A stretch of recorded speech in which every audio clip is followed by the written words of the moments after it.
એ શીતલબેન, હા તમારે કુકરની city free હોય તો જરાક આપો ને. હમણાં જ મારે દાળ ભાત કરવા ને તો 2 સીટી મારવી છે હમણાં દાળમાં, પછી આપી દઈશ.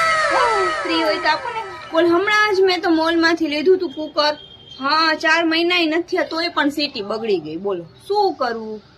હા તો હા, અરે હા એવું જ છે, કઈ શું નહીં. હું હા, આ ડબ્બા તમે રાખ્યા છે અહીંયા ધોઈને, સરસ છે. ક્યાંથી લીધા? એવું છે?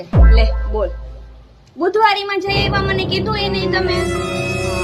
હવે તમે ઓલા મીનાબેન ભેગા વયા જાઓ. હા કેવાય તો ખરી, હું નહીં આવત.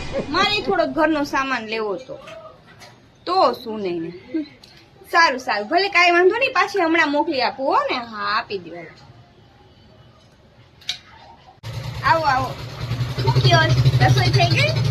શું બનાવ્યું? બટેકાનું શાક. દાલ ફ્રાય બનાવ્યું છે, તમારે ખાવું હોય તો લઈ જાજો. મને થોડુંક બટેકાનું શાક આપજો ને, અમારા ટીટુને બહુ ભાવે. હો હા સારું. હા અને ઓલા કાલના અમારા વાટકા હશે તમારા ઘરે 2 હો ને? હા તે પછી મોકલાવજો, ભલે કાંઈ વાંધો નહીં. હા એ મીનાબેન, આજે હું છે ને ધાણા ને મરચાં લેવાનું હાવ ભૂલી ગઈ. હા હમણાં દાદરા ઉતરીને શાકે લેવા ગઈ હતી, પણ ધાણા તો એ મને દેતા જ ભૂલી ગયો. હા નકર તો એમને મને ઘણા ધાણા દઈ દે. આટલું શાક લઉં ને તો આજ તો હાવ ભૂલી ગયો. લે હા તો લાવો ને જરાક, થોડાક હોય તો પાછા કાલ લઈશ તો આપી દઈશ હો ને. એ હા હા ભલે વાંધો નહીં. જા તું પાછી લઈ આવતો જરાક ધાણા ને મરચાં. મારી દેરાણીના કાકા આતાના છોકરાના લગ્ન છે તો 1 મહિનો પહેલા વહી ગઈ. અવળી અગાઉ વહી ગઈ. બોલો, કેમ કે એને જ્યાં બધું કરવાનું છે, ખરીદી ને આ ને તે ને.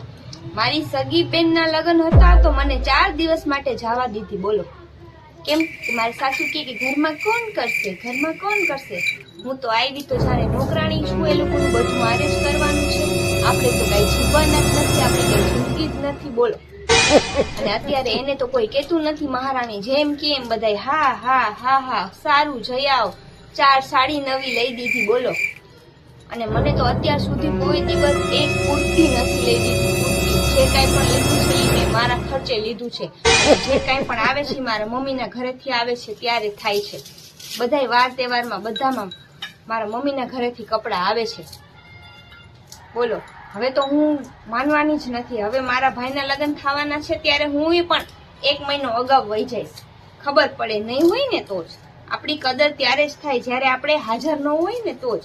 બાકી આ કોઈ કઈ કદર જ નથી કરવાના આપણે.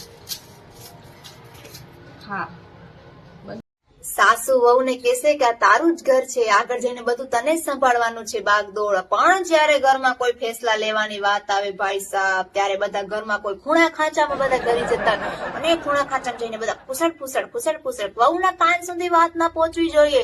અને કદાચ ત્યાં વહુ આવીને પહોંચી તો ભાઈ બાના કાઢે, 4 કપ ચાય બનાવી આવ, 1 ગ્લાસ પાણી ભરી આવ, જાણે કે વહુ ઘરની વાતો બાંગ્લાદેશ કે પાકિસ્તાન પહોંચાડી દેશે.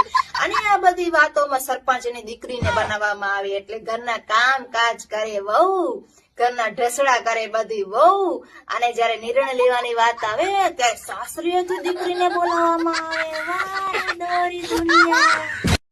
ભાભી આ તો બધી ખાલી કહેવાની વાતો છે કે છોકરીની ફેમિલીની પસંદગીથી લગ્ન કર્યા છે.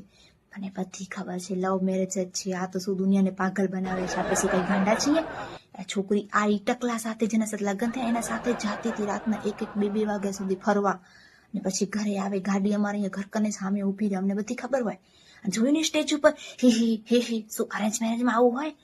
લવ મેરેજ જ છે. ને છોકરો તમે જોઈને બેબી આ સાઈડ ફોટો ખીંચો, બેબી આ સાઈડ ફોટો ખીંચો. લે જ્યાં લગ્ન નથી થતા. અમને બધી ખબર હોય તો મારું ઘરવાળું કહેશે કોઈની પારકી પંચાયત નહીં કરવાની. એટલે મેં તમને કહું ને તો તમને કહું છું. ને તમને એની માં ખબર છે ને કેવી છે કજિયારી. વરી સાંભળી જશે તો વરી વ્યાથી કહેતા નહીં હો. મેં કીધું